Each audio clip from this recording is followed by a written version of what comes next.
Bismillahirrahmanirrahim. Assalamualaikum warahmatullahi wabarakatuh. Alhamdulillahirabbil alamin.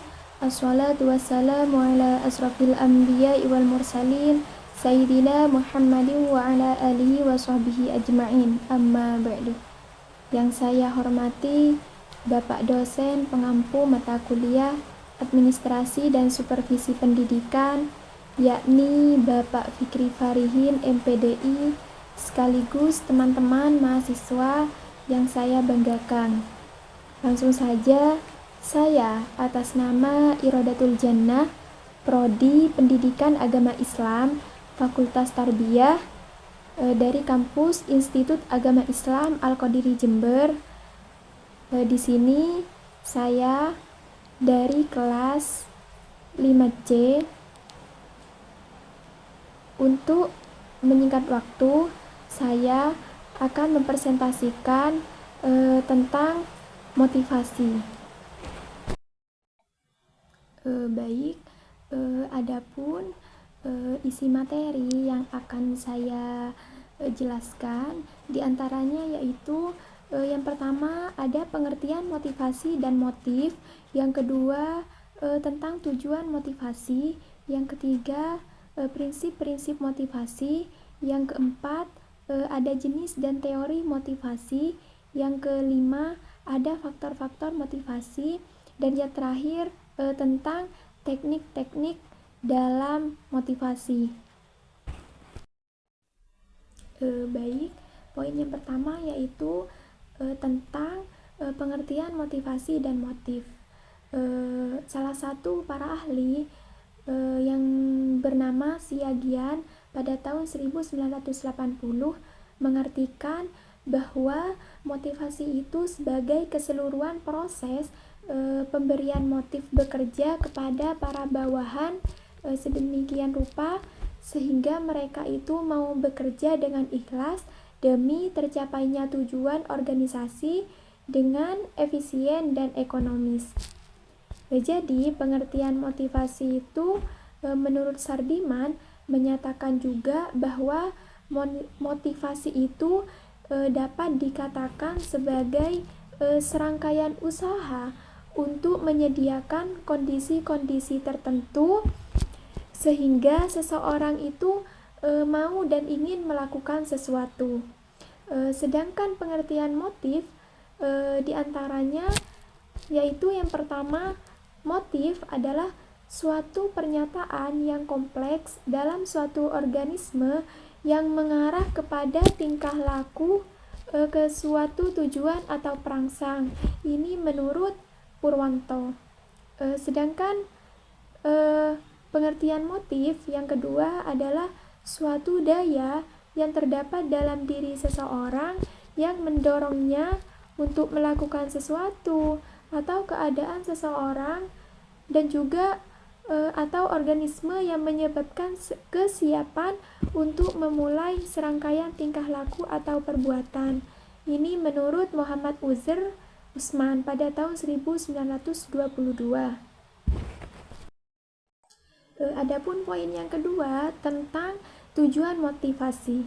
Nah, di sini di dalam makalah motivasi itu ditujukan sebagai upaya untuk mendorong dan merangsang pegawai untuk melakukan kegiatan atau tugasnya dengan rasa kesadaran. Nah, menurut Hasibuan pada tahun 1991 merinci tujuan pelaksanaan dalam motivasi. Di antaranya, yang pertama, mengubah perilaku pegawai sesuai dengan keinginan pemimpin. Yang kedua, meningkatkan kegairahan pegawai. Yang ketiga, meningkatkan kedisiplinan pegawai. Yang keempat, meningkatkan kesejahteraan pegawai. Yang kelima, meningkatkan prestasi kerja pegawai. Yang keenam, meningkatkan moral kerja pegawai.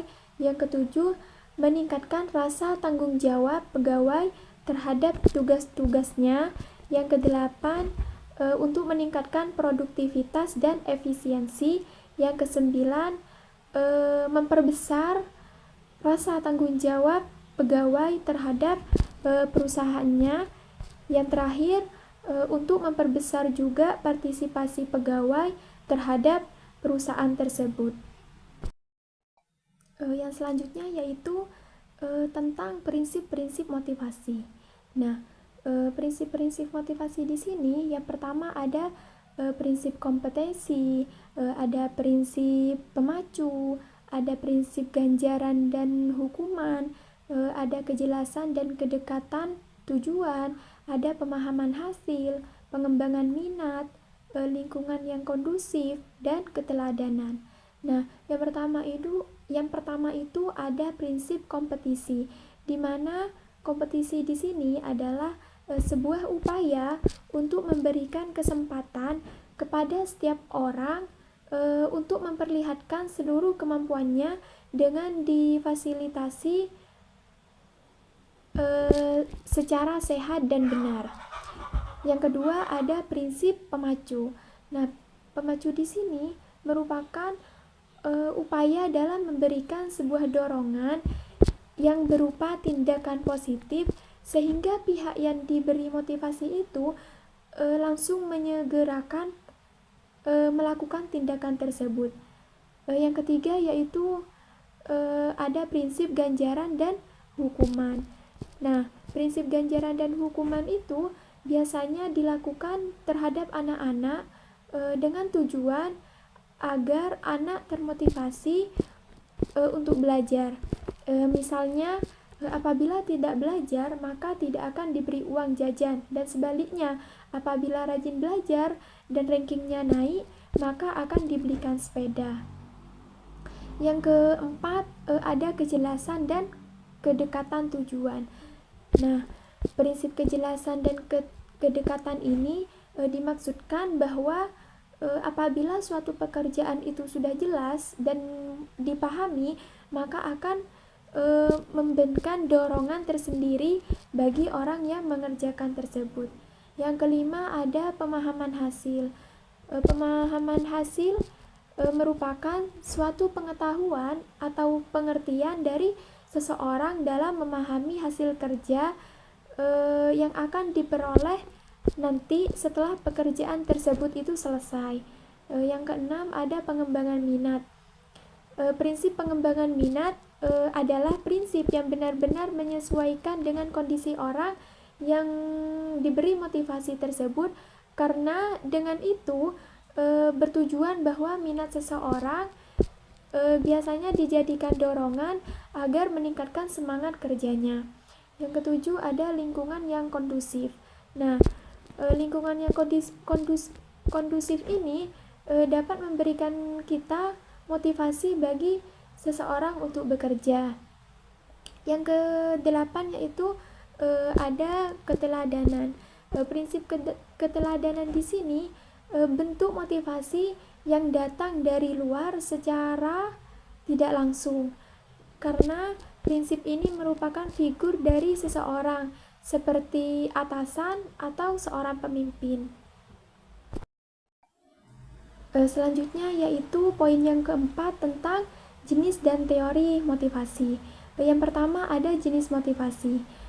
Motivasi di sini diartikan proses psikologis yang mencerminkan interaksi antara sikap, kebutuhan, persepsi, dan keputusan yang terjadi pada diri seseorang. Nah, motivasi juga sebagai proses psikologis yang timbul oleh faktor di dalam diri seseorang yang disebut faktor intrinsik atau faktor dari luar diri yang disebut faktor ekstrinsik. Nah, dari motivasi intrinsik ini merupakan keinginan untuk bertindak yang disebabkan adanya faktor pendorong dari dalam individu. Sedangkan motivasi ekstrinsik di sini merupakan motivasi yang keberadaannya itu disebabkan karena pengaruh rangsangan dari luar. Nah, yang selanjutnya yaitu tentang faktor-faktor motivasi. Faktor-faktor motivasi di sini sudah dijelaskan oleh salah satu para ahli, yaitu Sukarna. Di antaranya yang pertama, kebutuhan-kebutuhan manusia.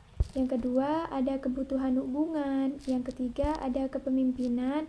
Yang keempat ada perangsang. Yang kelima ada supervisi. Yang keenam ada sikap dan semangat. Yang ketujuh ada disiplin. Itu adalah salah satu faktor-faktor dalam motivasi. Nah, adapun penjelasan yang terakhir yaitu tentang teknik-teknik motivasi. Salah satu para ahli merinci, Niti Semito merinci teknik-teknik dalam motivasi, diantaranya yaitu yang pertama ada pemberian gaji yang cukup, yang kedua memperhatikan kebutuhan sosial, yang ketiga sesekali menciptakan suasana yang santai, yang keempat juga memperhatikan harga diri, yang kelima menempatkan karyawan pada posisi yang tepat, yang keenam memberikan kesempatan untuk lebih maju, yang ketujuh memperhatikan rasa aman para pegawai untuk menghadapi masa depannya, yang kedelapan mengusahakan loyalitas karyawan, yang kesembilan sesekali mengajak karyawan untuk berunding, yang kesepuluh memberikan insentif, yang terakhir yaitu fasilitas yang menyenangkan.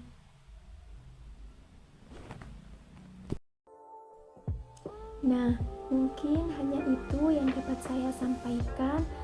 Kurang lebihnya mohon maaf apabila di dalam video pembelajaran ini ada tutur kata yang kurang sopan atau kurang berkenan. Saya mohon maaf yang sebesar-besarnya. Semoga dalam video pembelajaran ini dapat bermanfaat bagi kita semua.